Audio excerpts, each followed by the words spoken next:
Hello. Hello, is this Dustin? This is Julien. Yes, it is. How are you? I'm doing fine. How about yourself? Not too bad. I just thought I'd ask you some questions. Sounds good. Sounds just Right. sounds swell. Yeah, I'm at I your actually ran. disposal. What was that? I'm at your disposal. Oh, yeah, I actually ran into you. I was listening to an interview with Tolek, Ray, and Sherry, I think it was. Okay, yeah. And when I think you'd called channeled those Pleiadians, those three Pleiadians on the observation ship.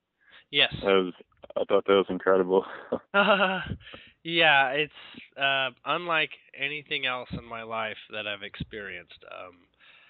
A very remarkable journey that I went through, and I ended up starting a radio program, a blog talk radio program, and began sharing all sorts of experiences as people wanted to know more about it, and I got closer with them in all sorts of different ways. So I've had my own journey, even though it's not mainstay public. Right. I've been with them going on about 2 years now. So Yeah, I think that's pretty insane. That's incredible. I'd almost say I'd have to be insane to talk about it at this level if I didn't have the experience. So Right. Well, I didn't mean like insane, crazy. I was just saying. it's out there, yeah. But Yeah. but I've had lots of other fascinating experiences that have really. That's not even the most insane thing. There's other things that have been even more insane that have really deconstructed my understanding of reality. And, I believe it. and so, that perception has led, step by step into a completely different way of approaching life, Right. in a great many ways. And it turns into, mostly what comes up is the programs and beliefs of the mind. And so that's where I put attention to, because that, most people are running on an autopilot. They're a product of their beliefs and their programs without knowing that they have a choice or much more choice. Right. Yeah.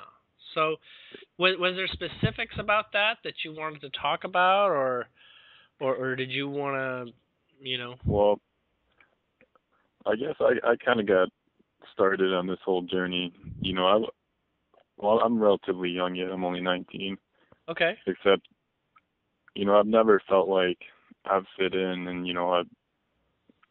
I've always felt like there's something wrong with with the way things are in the world. So I was wondering if you could tell if I am a starseed or if I'm not. You're definitely a starseed. Actually, without saying too much, we'll get into it. Your guides actually showed up, began talking with me before the session started. Really? They time and space for them doesn't really apply. Yeah. But they are a group of beings that oftentimes when I see guides, they're from different walks of non-physical life, you might say, or in some cases other forms of physical life.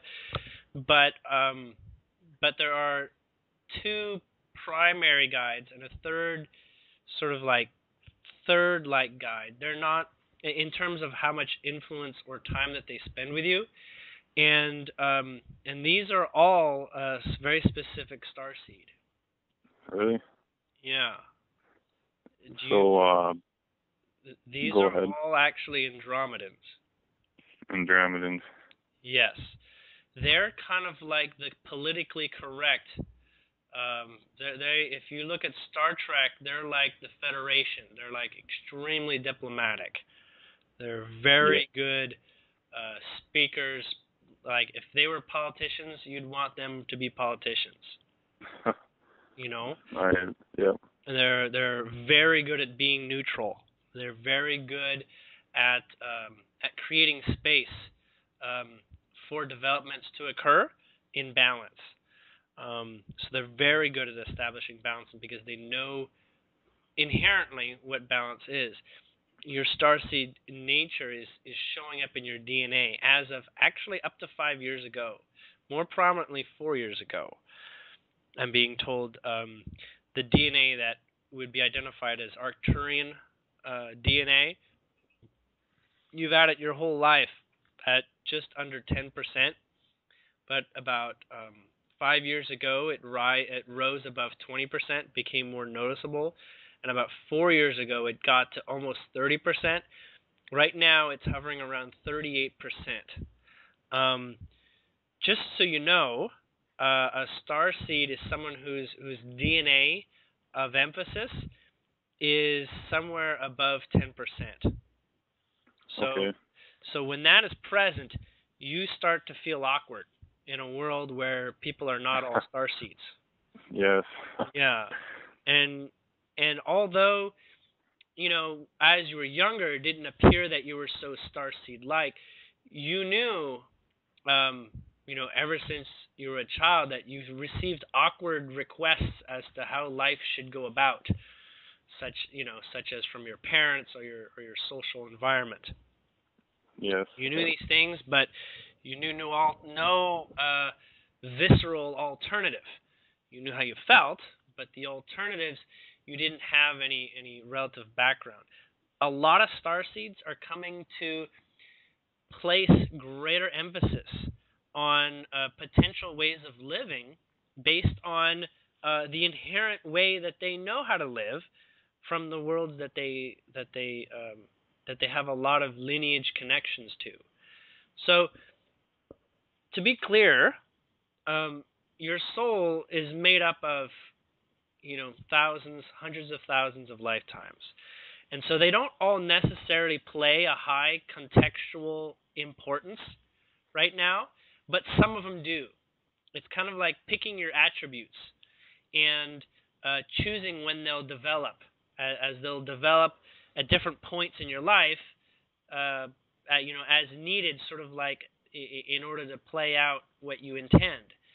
So we call these sort of like soul contracts in terms of what you're going through, which lead to very predictable things in your life pattern, okay? In terms of like what your interests are and what sort of discoveries you'll make for yourself and what sort of themes you'd like to engage in life. These things are all part of your vibratory field.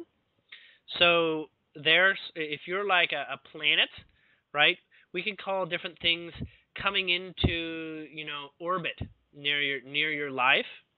And, you know, there can be experiences or circumstances that show up. And you know, you're basically magnetic to all these different things that serve a relative amount of vibration to it. So like your car, that's magnetically associated to you in the way that it vibrates in a particular way that you do. Now, it's not complete. If it were complete, then you'd have like a bond with your car that'd be inseparable. You know? So, yep. You know, and then people are the same way. You have similar people of vibration, but as you're growing and as your DNA shifts and as other people's DNA shift and other people's soul contracts, you know, play out, you know, people come and go in your life. In your case, actually, there should be several people that do tend to hang out, most likely family, that tend to still reside in your sphere of influence and pattern of thinking. So you share things in common with them. Most likely family, but it could be a very good friend or two. Now, when you look at this place where you come from, it's really there's a purpose behind that. There's a purpose behind bringing, you know, a life as an Andromedan to Earth.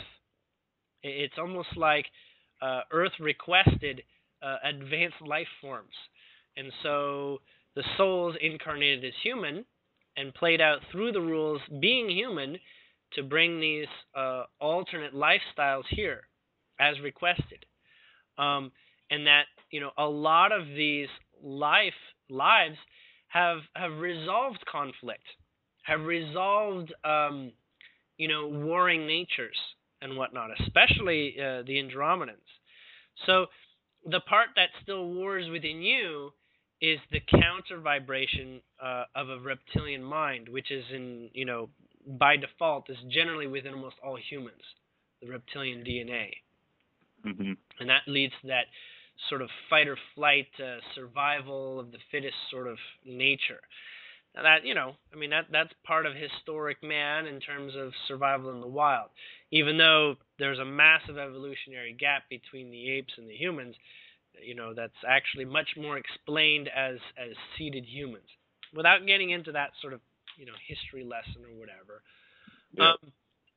There is significant cause for feeling a little awkward around people who perpetuate programs that, deep down inside you, they don't make sense for why they exist or why they stick around.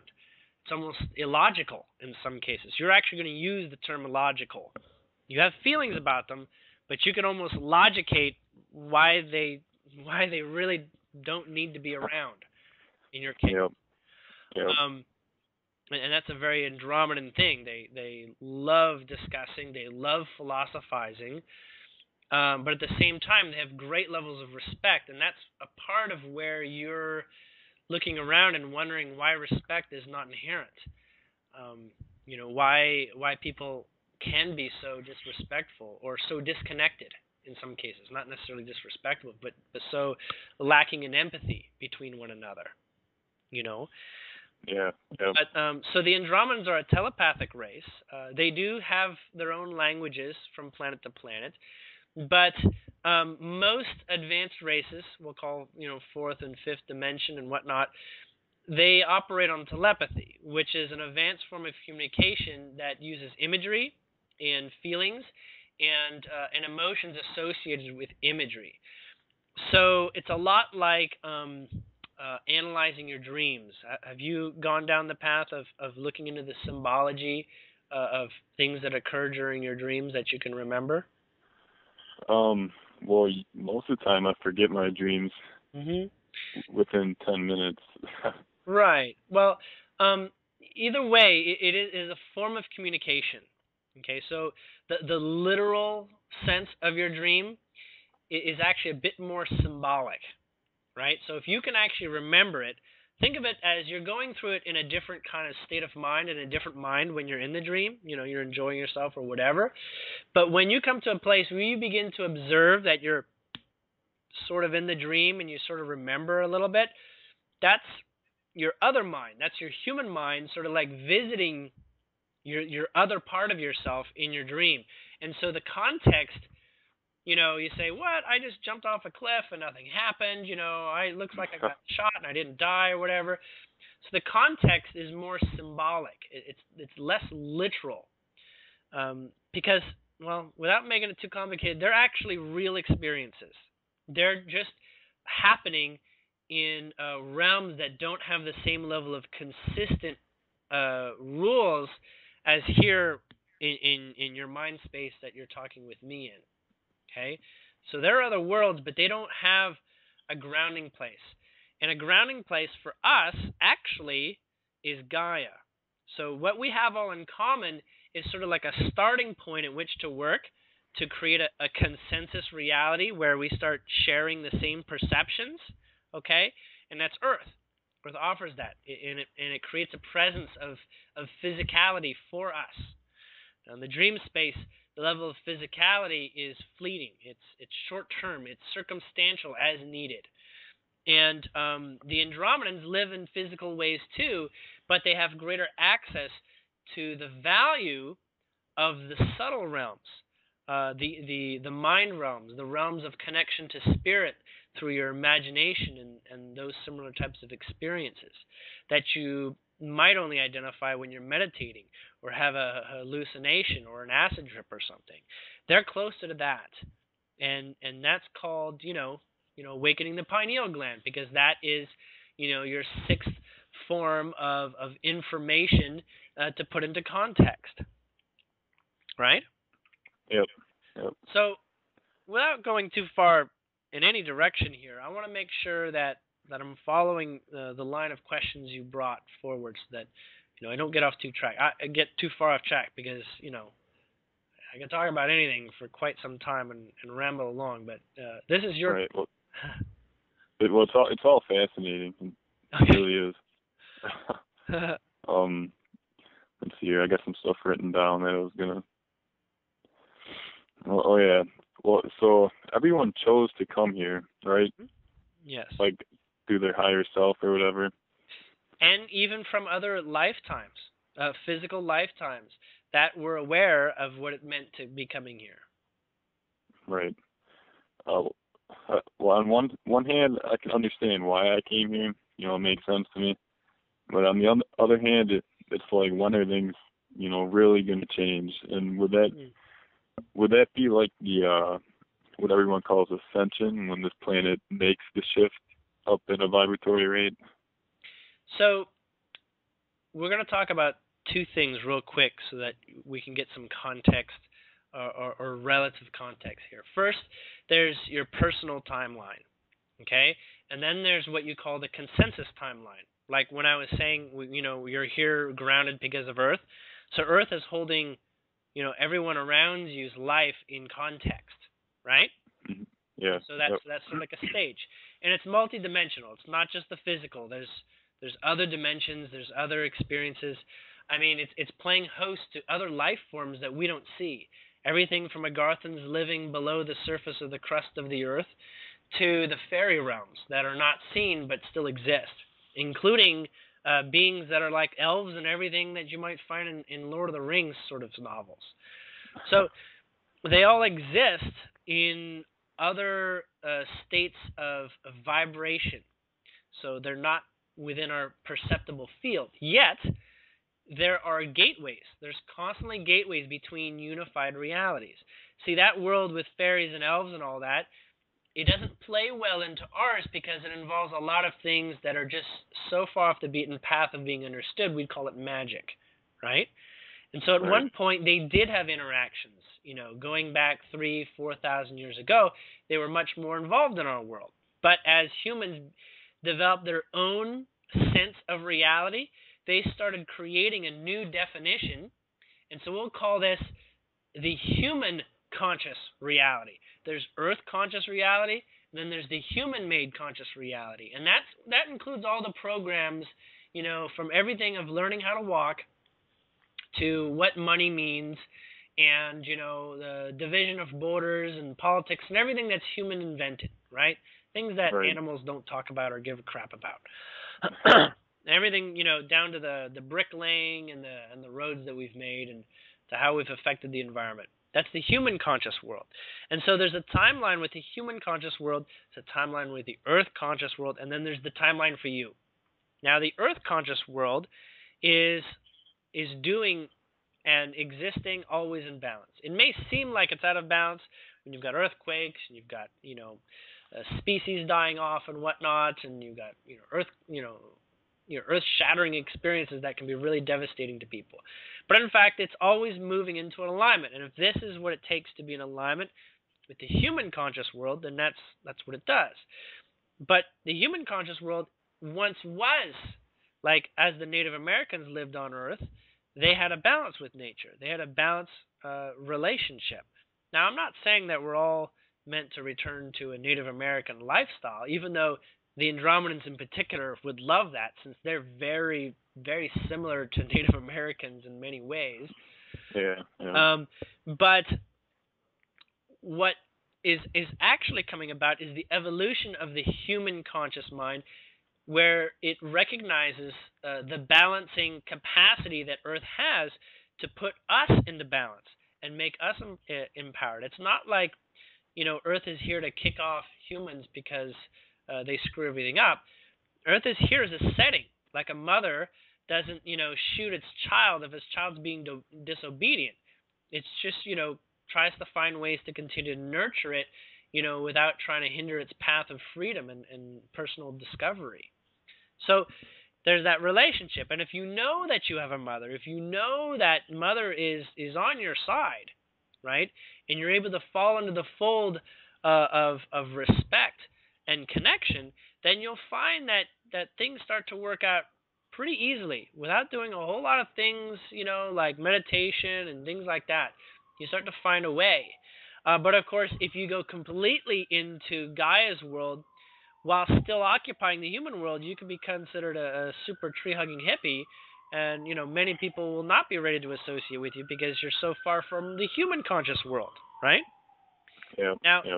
Now where the personal timeline comes into play is actually the most important timeline because it supersedes everything else. In the personal timeline, you get to make a decision about everything. Quite literally. All you have from the human conscious timeline and from the Earth Gaia conscious timeline is a predisposed setting that you can, agree with or disagree with. I mean, the idea that there's red lights and green lights, you can dispose of that. And you can live in a world where you run all red lights when you feel comfortable and you won't get pulled over and you won't put other people in danger as long as you're 100% responsible for your reality under those circumstances. However, a lot of people are like, I don't mind stopping at red lights. I don't need to, live in my own world with that. That's just fine, you see. So there's a lot of things that, is okay. It's a starting point, kind of like your parents help you out when you're growing by letting you know, this is how you put food in your mouth and this is, how you pay your bills, whatever. They give you things, but you ultimately, when you become more self-aware, we'll call this ascension, you begin to understand your empowerment over so much, and you begin to have much more choice. And so when we talk about destiny and fate and whatnot, pretty much at this period in time, it's about realizing that we're a much greater piece of reality for our personal experience, not necessarily everyone else's, but for our personal reality than it's made out to be. We've been babysat. Humanity has been babysat up to this point. And so awakening is an awakening to the fact that you're kind of like a god. I mean, you really are, just maybe not in a lot of traditional ways. Yeah, yep, that right? makes sense. And so as a god, what does God do? Well, God expands and plays in the sandbox, tries things out, and things may not pan out, and you may not choose to repeat that, and things may pan out to be awesome. And so as you choose, and your mind is kind of like the cementing, right? Your mind brings is like the end of the fire hose that directs the energy into becoming manifest so dense that the energy becomes physical experience or tangible, right?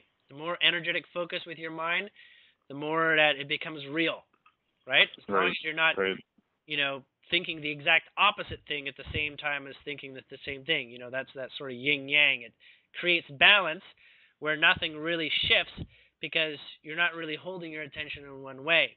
It's like weighing pros and cons, you go nowhere. You weigh just pros, you go somewhere. You weigh just cons, you go somewhere too, just perhaps not in the direction that your heart is in. So ultimately, there is no greater rule in reality besides the general law of attraction, which I'm sure you're familiar with. Mm-hmm. And that plays into all vibrations.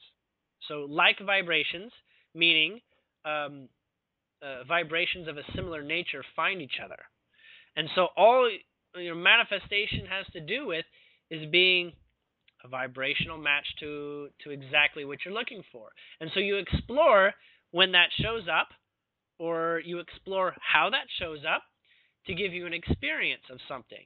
And then once you have experiences, you move on. You get bored with, your baby rattle at this point. You're kind of done with that kind of toy. And you move on to more complex toys. You start playing with multiple vibrations together. Now you're not just playing with 2 rattles. Now you're playing a drum set that's like a 6-piece, and it's a much more complex variation of the child rattle. And so, you expand, and you put vibrations together. Now you got cymbals and drums and all different types of acoustic instruments to play together and play these vibrations together. And that's the mind. If the mind is getting to play and play in this game of discovery of what happens if I mix these ingredients together, what do I get? Maybe a poof and explosion in my face, or maybe I get the next, most amazing, invention or something like that. Maybe you invent the next popular thing like pizza. Who knows? But in the end, exploration is essential. At this time, waking up means that you begin to observe those things that are not a vibrational match to you, and you start working those kinks out so that you have greater freedom. When we look at, a lot of conspiracy things, there's a lot to suggest that, there's a lot to consider out that's going on out there. But ultimately, it's more the human conscious world that's unraveling itself and finding itself to eventually come into balance with what Earth has provided, so that together they can create something new and a greater partnership. I don't mean like Earth, like, man's going to use Earth's resources or something like that. Earth is like an intelligence. It's like a supercomputer that if you can tap into it, you gain vast levels of wisdom, not just through observing nature, which is one way, but through states of allowing and letting the vibrations of all those non-physicals that play here, guides and spirits and all those that play in the other dimensions, to play with you, because they have a lot to offer in context. We stand in a position of working with the heavy energy, with the large amounts of energy. You can say we're like a 7 billion trillionaires in terms of energy that are moving around huge amounts of energy with our emotions and our feelings and our observations, while in the lighter realms, and even some of the higher realms like the Andromedans, Pleiadians, and whatnot, they don't play with the same kind of energy. You could say, well, their technology allows them to do amazing things compared to what we have. But, what might have taken like a century to develop a technology, we could figure that out in 6 months if we put our mind to it, because it's the same amount of energy going into it. Is that pretty clear? That's why this place in physical property, we're playing in a very energy-rich environment. And of course, if you look at, that's why there's this whole idea that harvesting it would be, or controlling it would be, a really good idea to some. Yeah. Right? But as you begin to see more of, how you're at the center, at the heart, ultimately, of all your experience, and that you chose Earth in particular because Earth had a lot going on that sounded good, and you chose to be here when the human consciousness was at its greatest point of pivoting into a whole new level of awesomeness. You can see why you were attracted to be here, why you waited in line to get through the incarnation grid, and why all these star beings are near Earth, dripping with anticipation for what comes next. Yeah. Yeah. So maybe I overkilled the answer there, but no, it was good. I was just under the impression that when the Earth goes up in this vibratory shift, mm-hmm. I think I read this off the Andromedan Council website, Tolik's website, that it was going to happen in the blink of an eye. So you're talking about physical density. So physical density is going to lift to another octave, and this is going to make us compatible with lots of other beings very, very quick. And that physical shift is in the books. From what I understand, from what everything that I'm getting, something about the end of next year is pointing to something very extreme like that. Okay. But I also see lots of stages that occur between now and then that make it not so extreme. Like already lots of extreme things we're facing through the summer, through the end of the summer, the end of this year, beginning next year, next summer, next fall. All these have some really wicked sociological global changes going on for the human timeline. Mm-hmm. Yeah, pretty cool stuff. I mean, I get to sense in such a way that I can feel the vibrational patterns that they are. as I can look at someone and I can sense what's orbiting their life. Some people call that, premonition. It doesn't really matter. All that I care is if what's orbiting in a vibrational match in your life, whether it's coming or going, right? Is it getting closer? Is it moving away? Are you becoming a vibration that doesn't match things that have been around hovering your life? I mean, time doesn't really matter in the end. Because putting a focus on time itself is just another limitation that we all deserve to surpass. And from the broader place, we don't understand why certain things come up. I mean, it seems when you look in hindsight that our life is filled up with a whole bunch of little insignificant experiences that don't really amount to much. But a lot of them are actually deconstructing our reality, little by little, little things. I mean, one little synchronicity you have, you're like, oh, that was pretty cool. I just saw my birth date on somebody's license plate. That was to be my life. That's my number. How about that? And that's just a little bit of chipping away in the way that the mind doesn't be like, holy crap, I just saw a dragon in the sky. A little less extreme than something like that. So where I began to have extreme experiences was because I was quite ready. I was quite ready for several unexpected things to happen, even things that I intentionally invited. When I first talked with Pleiadians, I thought it wasn't going to happen, but I realized I had the capacity to, and I called to them, and oh my God, they answered. It was a very odd conversation at first, because they did not actually expect me to call out to them. They were like listening to somebody talking on their answering machine, realizing they should pick up the phone and actually talk with the person. It was a lot like that. I've heard you say that before. Now, is that because you went through the process of cleaning your third eye? Does that have a lot to do with it, or? You know what? I would say a great deal of practicing, yes. Not just clearing with my diet, although my diet doesn't nearly need the same level of attention now. I definitely went on a bit of an extreme diet, but it was only for like 2-3 months, and I went through daily practices, not necessarily meditation, but working with feeling energy, and sort of like a how do you describe it? Those people that work with energy. Reiki. Reiki, yes. That practice gets you to sense energy with the nerves in your hands and the nerves in your body, because when you give attention to different areas of your body, they begin to develop. Especially the nerves in your hands is a good way to start, and feeling energy so that you begin to become extra sensitive.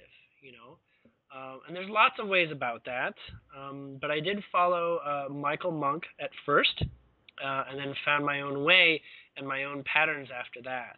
And he started avatarenergymastery.com, and he's a really good starting place for a lot of different exercises. However, philosophically, he and I don't gel so much anymore, so we don't spend a lot of time in contact anymore. Right. Yeah. No. But he had videos and interviews showing telekinesis and different abilities. And I said, "Oh, this guy's got it. This guy's got some techniques," and it didn't take much effort, honestly. The gains were extreme, and I got to a place where I see energy. I see energy all the time. It's so ordinary for me. I start to forget that it's not typical for other people. It's I liken it to, you don't notice that a lot of things around you cast shadows, because you don't pay attention to where the light's coming from, because the shadows don't make much of a difference most of the time, just casting shadows. Well, things cast light, and I just, of course plants cast more light than my television set does. But like, I can look on television and I can see auras on people on the television. It's like, whatever. If I want to try to interpret it, I can, but it's not like if I see like a blockage on someone on television, I'm like, oh man, that poor guy's got a blockage. I got to find out how to get a hold of him and his publicist and tell him or whatever. It just doesn't come into my awareness to bother, And I Yeah. also choose not. I also I'm not interested in really being a healer. I know how to do it. You know, and I'm not really interested in being a teacher either. You know, sure, what I'm talking about, it's great, but I'm not really up for crowds. You know, I'm much more interested on the one-on-one direct experiences. Right. Yeah, I think I'm definitely gonna have to look into that website then. Sure, Avatar Energy Master or Mastery.com, and you know, there's a monthly fee, but I think the first month is, you know, what, $10 or something. No, and he does, that's you not know, bad. and his format is he has a forum, you know, where most of the activities going on, so you see all the other students and stuff, and he has videos, instructional videos, and basically you watch them and you ask questions, and he's in his forums, if I recall. I have not been there lately, but if you do find me on there, my profile is Creative Axis, AXXIS. Anyhow. He does have a couple videos. You can look up Michael Monk, or you can look up his YouTube channel, see a couple demonstrations. And he's not the only one. You might find another fellow that he associated with for a little while. His name is Michael Grubb, Grubb, and he has quite a bit of natural talent as well. But specifically, I cared about the fact that you can consciously decide to develop this. And it really is about developing sensitivity and giving your body a better chance at perceiving through working with the pineal gland, you know, decalcification. But, you know, if you want a couple suggestions in terms of dietary shifts, the number one thing I would reduce is man-made or constructed sugars.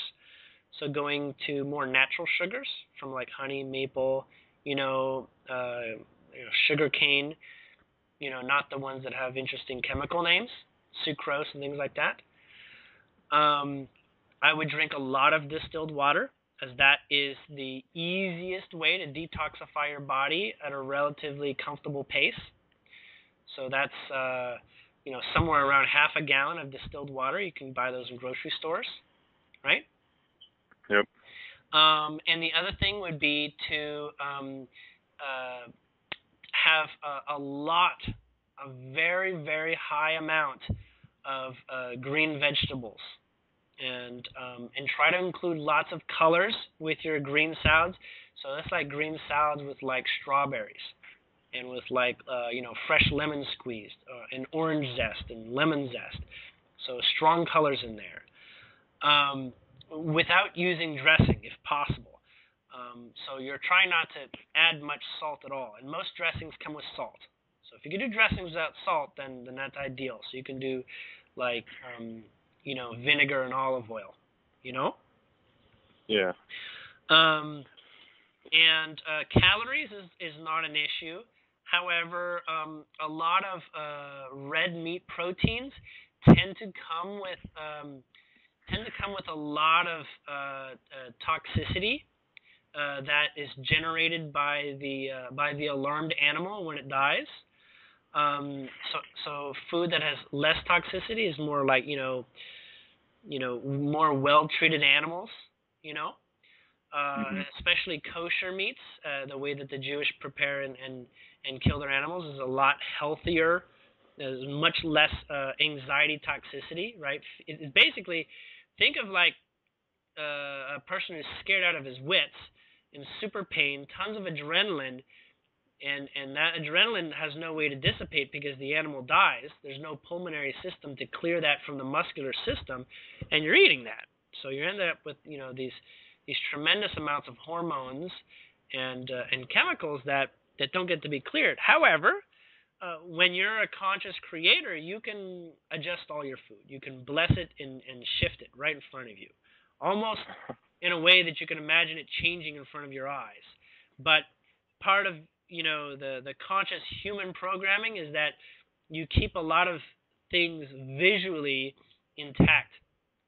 Because if you just start going around saying, hey, did you see that? Hey, did you see that? Oh my God, there's a ghost in front of you, or something like this. Traditionally, the human world has not reacted favorably to that, so it actually can develop anxiety. You can see this in those shows where, like, children who see ghosts and stuff like that have a hard time fitting in. Mm-hmm. So for the moment, that's not very ideal in terms of having an experience directly around other people so that you alarm them. But in the end, it comes down to a degree of respect. I don't go around telling people what their aura is unless they know that I do that and they're asking me directly, So Mm-hmm. there's lines of do it if you're asked. And a lot of my life is actually it's easier to be responsive respectfully than, putting my nose in there and testing something out, because I can be a real fool pretty quickly, Right. So I tend to be on, and that's why I like talking with people like you, because you're showing me, that you have requests, and that makes it very easy for me to be in this sacred neutral and to not be in a place where I'm projecting, my own thoughts. I can be very in the flow of what comes up and what feels right. Mm-hmm. Right? All right. Well, if we could focus on my guides for a minute, is that okay? Yeah, I was just wondering if they had anything they wanted to, specifically wanted to pass on. That's awesome, because they always are trying to send messages to you in various ways. So they're almost like pushing and shoving to who gets to speak first on symbolically, but not literally. Right. So one of your Andromedan guides, his name is Novaya. Novaya. He is. We're going to skip his occupation. It's a bit complicated. But he is all three of them have physical existences, but they spend a great deal of their time in what you call like a meditation space, so that they can spend time projecting to those that they're supporting. Okay? It's a little bit like spending your time asleep and going out and things like that, except it's not exactly asleep. It's more like trance. So their spirits and their souls are able to access you all the time, even when they're not, we'll call it in their physical space relatively, spending time in this trance. So they have very physical experiences, and they're constantly addressing little things in your life to either give you inspiration or greater insight. And Navaya, he's saying that he's the one that is there to give you the inspiration to fly, the inspiration to take off, to really just put one in front of the other and just start exploring, like, and have no fear behind, where you're going. Like, don't listen to judgment, don't listen to, hindsight, don't weigh the cons when weighing pros and cons. He's really very dedicated to having you let go of limitations and find yourself where all as limitations are out of your sight and out of your experience. Now, there's an indelible amount of challenges through removing obstacles and programs and all these sorts of things, but he's there sort of keeping your energy up so that you don't enter into too much of a depressed state when things look really confusing every once in a while. So he's a lot like a cheerleader, and he's a little bit of like a personal butler assistant that is there when you're like, oh, why, what's going on, and he'll be like, all right, I can hear the request intently, and I'm gonna bring him this knowledge, whether he can hear it telepathically or not. I'm gonna get him his answers because I just love him so much. So he plays that role. The second Andromedan guide is Elenia. Elenia, doesn't look that human for an Andromedan. She's got very dark skin, kind of like she's like a African American person. However, she has the features of like an elf. So like almond eyes and narrow chin and sort of like a long, thin body. She is, she plays in the aspects of your body. So she plays with wanting to get you to exercise regularly, wanting to get you outside towards nature, to sort of drink in the natural vibration that Earth resounds in.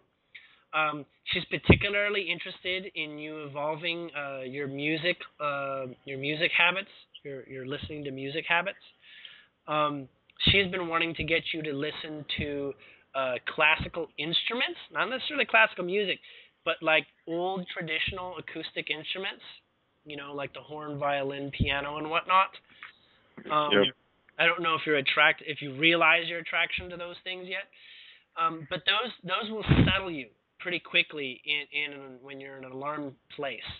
So she's saying it's ideal to have a collection to fall back on. So, you know, on your phone or whatever, or on your computer, or, you know, make a mixed CD tape type of thing. She also is saying that there's a couple things in your diet that can use some elevation. She's not saying it's wrong, but that can use some quick tips for elevation. Very specifically, oh boy, this is actually something that showed up for me not too long ago. It is the need for your body to do some well, not need to. The word need is not accurate, but you'll gain great benefits in some significant detoxing of your digestive system. She is recommending bentonite clay. Familiar with bentonite clay? No. It tastes like nothing. It tastes like chalk, and chalk doesn't taste like anything. And you stir it in water. You can stir it in anything, but ideally you stir it in water and you drink it in the morning, about a teaspoon or something. Easily found in health food stores or online. What the clay does is it's kind of like a stomach and intestine sponge and a scrubber, and it draws toxins to it as it moves through your body. It also counters the effect of gluten, as gluten gummies up the inner lining of the intestinal wall and prevents proper digestion and absorption of nutrients. So this is a significant cleansing. Very easy. If you take too much clay, then you can experience some constipation. But in general, you know, about a teaspoon a day would do a great deal of removing stuff that is toxic in your bowels that stick around and continuously sort of like poison your energy level. Like, you know, the vibration of the toxins are the opposite of your body's natural state, so it prevents you from sort of like raising your vibration so easily. Does that make sense? Yeah, that makes sense. Okay. Specifically, she's saying lemons. Have a lemon wedge a day somehow. Include a lemon wedge a day in your life. You can put it in water, whatever it is. This is really going to make a big difference, she's saying. Continue this for a couple weeks. You'll know when you start feeling energy that it's a different state of empowerment. It's kind of like, you know, a really sunny day and you love just, you know, soaking up the sun and you just feel excellent, right? Like drinking a really nice fruit smoothie or something. Continuous lemon wedge, you know, it's about an eighth or a sixth of a lemon per day is really going to give you a lot of life, as well as with the clay. The clay is not needed to be continuously done. You'll probably be done in about a week or two of doing that every day. If you get high levels of constipation, you can you know, skip a day or two, or you can lower it to less than a teaspoon to like half a teaspoon. Right. She's also reiterating the need to have physical exercise that that all it does is really get you to sweat. That's also a detoxing process.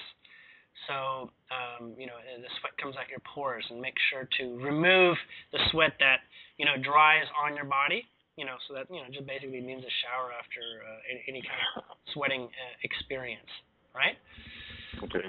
But sunbathing does it too. Sunbathing can make you sweat as well. Soaking in a hot tub can do it too. But exercise in particular will draw out toxins that are embedded in the muscles, right? As the circulatory system and the blood vessels will bring out deeper rooted toxins, which stick around. And those ones, when that occurs, your muscles start to feel stronger. You start to feel younger as you feel easier, more bouncy, more physically. Like all of a sudden you're like, hey, I got the energy to do like rock climbing or something. You got this extra. I feel like I want to do, jump around the jungle gym or something. So these are going to come quickly. You do not have that great a level of toxicity, but in the direction that you're going, all these are going to play out significantly to you developing your higher sensory perceptions. A lot of the stomach-related area in the gut, when that is cleared up, I know it doesn't seem like it's pineal gland. Toxicity affects the pineal gland, but in the stomach region, when that is getting cleared up, what you have is a new intuitive feeling. Your feelings become not stronger, but you're more attentive to them. So when there's like a very slight feeling, you're more able to detect it, right? So your compass becomes like a more sensitive needle, if that makes sense. Yeah. And it's easier. You're like, how do I feel about this? Today, you can take some time, you can meditate, you can say, oh, this is how I feel about it. But when your bowels are in a healthy shape, you'd be like, I know exactly how I feel. It took a split second. I know exactly what I feel about every little ingredient in this equation. Like I can sense all the little bits of data. And that's very helpful to the mind when the mind is making sweeping decisions and weighing things out in terms of the emotional, energetic value. It likes to have that. Okay? She's saying another interesting. She's showing me whistling or like flute. Does that ring any sort of bell? That's a weird symbol. I whistle every now and then, I guess. Okay, so that's what she's referencing. You're not aware of this, but whistling in your case is actually a vibrational uptick. Okay, it's like an invitation of energy to come in. So it's playful. It's generally playful, but definitely understand that whistling is like a mood shifter. It can really help you shift states of mind. Okay, so you can use that as a tool. It's like singing, only the quasi easier version. If that makes sense. Yeah. So whistling is like humor. It loosens up, right? It gives you more access to a subtler energy, which is basically helping you change states of mind. And when you're in different states of mind, you go from anything from like depressed to ecstatic. A state of mind is really sort of like a grounded space, where you're in a mood that you identify that goes from here to there. Like when you're ecstatic, it goes from surprised and excited and fun to like you're practically bowling over in laughter and fun. And depression is different levels of depression. So this range encompasses a different vocabulary. Even it encompasses all different ability for you to think about things. Some things are completely so far from your mind you wouldn't think about them. Like when you're ecstatic and playing whatever, last thing you're thinking is murdering someone, because they almost ran you over in the street or something. So these states of mind are like a range of like experiences. You get to have an experience within the state of mind. So a lot of what's going on is having the keys to shift your mood, shift your state of mind, because the mood itself can promote lots of thought, action, attraction experiences that are favorable. Favorable, and being positive is another way of describing things that you're in love with, things that allow the heart energy to pour through you. Energy comes through you when you feel good. You're more alive. You're more who you are from the soul's perspective, your truer self when you're happy. Now, the mind observes lots of little things that are in contrast that try to steer that, Like maybe you love sex, but maybe there's some things that show up in sex you don't love. But they're like, just do it. It's all, it's all sex. It's all fine. You're like, no, actually, some of this does not blow over well. Maybe the other person is requesting it, but I'm not in it, So doing it feels wrong. Like maybe, she asked you to slap you or something like that. It was like, what? I don't want to do that. That doesn't sound good, because Right.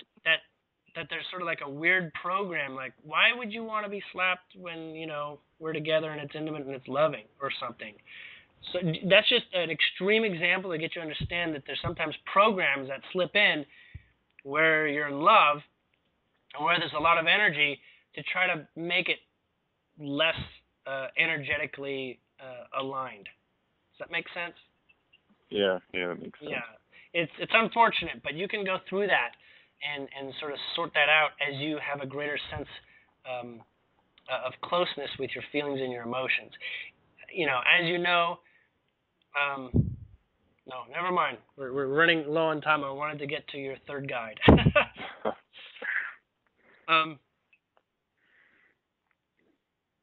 So your last guide, his name is Guy or Guy, Guy. He is he's not a full-time guide. He shows up in specific experiences, which means he doesn't hover around, but he's always accessible if you address him by name. He is directly working with you on your reassociation of money, concept of money, concept of finances, concept of exactly what the hell's going on, because it's a completely different world in terms of energy representation through money than where you come from. And it can be really confusing to be in alignment with money when it comes to what's appropriate and what's not, and sorting out the feelings and what's really of value. So he's very close. He's not your accountant, but he's your energy accountant, right? He helps bring to the surface the greater value in things when money starts to become actually more of a limiting belief. Like some things are given established value, but they don't have energetic value that puts you in your place of love. There may be things that money it can be spent on that say this helps out your life, but in fact doesn't really. It's an illusion. It's just another program. And he's helping you go through that, sorting out that element there, as there's essentially a very large, without getting you too excited, though I don't mind if you get excited, there's a very large amount of energy known as money within your grasp, but the threads of the limitations are what you don't want going in with it. And so you're slowly, day by day, going through and removing those programs so that that energetic access is fully respected. Does that make sort of sense? Yeah, I think I can grasp it, but... Well, he's saying there's a journey in that process, and you're going through it day by day, and a lot of it has to do with learning why something has a value when it's given sort of like dollar numbers and things. Right. And so he's helping you with that. Most of your guides appear when they're requested. So when you're having a problem, and guess in this case we'll say money, or with your health or whatever, these guides show up. So that they're actually here present because there's been a subtle or maybe obvious request for their support. So you get them as sort of experts, and they came from your starseed family in particular, as you wanted very, very clear, recognized approach to what you already knew from other lifetimes. Okay.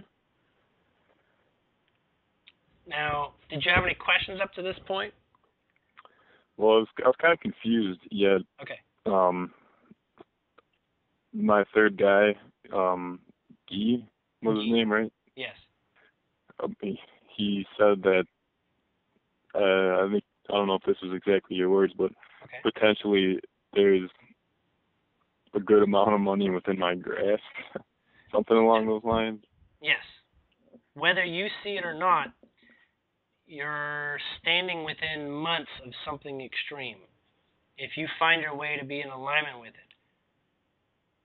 What it is exactly is not a detail your mind needs to know. Just know that it's a vibration. So it can come from many different sources, many different places. Does that make sense? It can come from tons of conceivable locations. And so to be, to want to sort of like get ahead of being ready for it means that, you can walk into it and it can just jumble you up. A lot of the guides, one of the reasons why they're okay, you not necessarily hearing them or hearing direct communication from them, is because a lot of this stuff does happen subtly.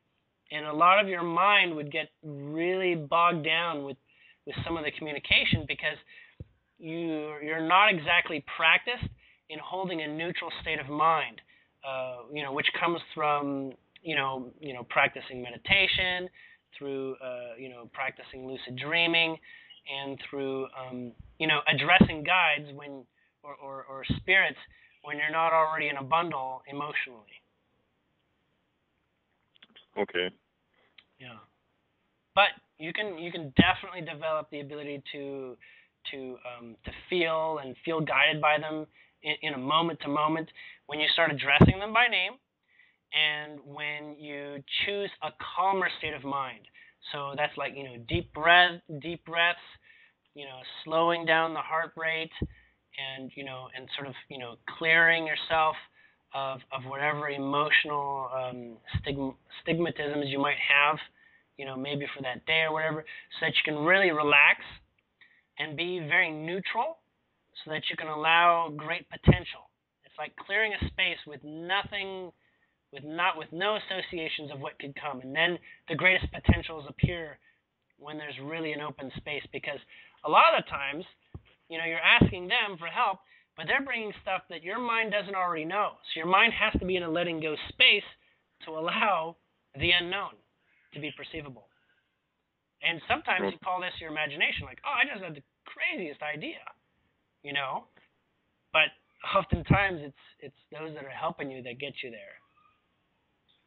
Okay, yeah, that makes it makes it a lot more clear. Because they're telling me you've successfully gotten a lot of incredible epiphanies over the past 9 months or so that you should be able to identify with. A little bit like they'd like some credit here, but they don't do that. They're just being. Oh, okay. All right. So you can recognize and feel supported, especially when you talk to them. Trust me. When I started knowing my guide was there, and I knew who it was, and I knew what it sounded like in my head, it was a very loving, tearful experience the first couple of times. It was like, not seeing your mother for such a long time and coming home. It was very, very, very comforting. Right.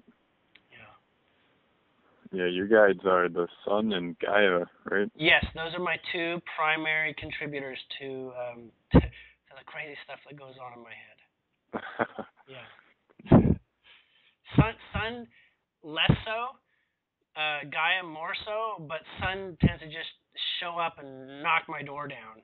It's just like, all right, this is what we're doing. We're gonna do 5 laps of this, and they're like, oh shoot. So pretty intense when it does happen. And very obvious. Yeah. Well, I think you did a pretty good job of answering most of my questions. Pretty clear. Could you sense some of these answers already? After you said them, I guess. Yeah. Yeah. But, I mean, I can't thank you enough, though. Oh, very welcome. No problem. Anytime. Yeah, I would imagine sometime in the future I'll probably be setting up another session. Sure. When you've got more questions. Right. It's a good time. But you can always ask questions just out there. Just put the questions out there too. And synchronicity. Your guides love and your higher being loves getting you those answers. I mean, loves. Because when you get them and you're like, oh, right, this makes so much sense. They just, they love it when energy flows through you in excitement like that. So just know that you kind of, think of it as like you're Aladdin. You kind of got like a little genie that is out there to fulfill your wishes, even if they're just questions, So, and be in that allowing space. Sometimes you're like, I actually got my wish. My wish answered like last week, but I just didn't recognize it. It was like sneaky. I didn't even know. I did get what I asked for. How about that? Because it can be kind of fun when it gets in there. Yeah, that's funny that you say that, because just recently, if I am just wondering about something, I'll, like you say, I'll put it out there, and then I'll just go about my business, and eventually, like, the answer will find its way to me, it seems like. Yes. And you can be very clear. You can be very out loud. I mean, speak it out loud. Speaking out loud to the universe, saying it out loud, is a very strong request. So yeah. It's a good practice. But I'm going to let you go here. All right. Sounds good. You take care. And right. I'll be getting this recording to you shortly. And you're still okay with me posting this publicly? Yeah, that's fine. Okay. Wonderful. All right. I can't thank you enough. Thank you. Have a good night. You too.